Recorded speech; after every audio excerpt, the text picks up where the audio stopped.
నేను ప్రకృతిని మాట్లాడుతున్నా. నేనే మీ దైవాన్ని.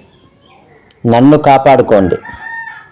నేనే ఈ భూమి మీద సమస్త జీవకోటికి ప్రాణం పోసింది. నేనే ఆ జీవకోటి దాహాన్ని తీర్చేందుకై జలాన్ని పుట్టించింది. నేనే జీవకోటి జీవశ్వాసకు అందించేందుకై గాలిని పుట్టించింది. నేనే ఆ జీవులకు ఆహారాన్ని అందించింది. నేనే ఆ జీవులకు ఆవాసాలను కల్పించింది. నేనే మనిషి నూతన ఆవిష్కరణలకు కావలసిన పదార్థాలను పరికరాలను అందించింది. నేనే సమస్త ఔషధాలను ఒడిన దాచుకున్న వైద్యురాలిని. నేనే సమస్త జ్ఞానాన్ని పొందుపరుచుకున్న గొప్ప పాఠశాలను.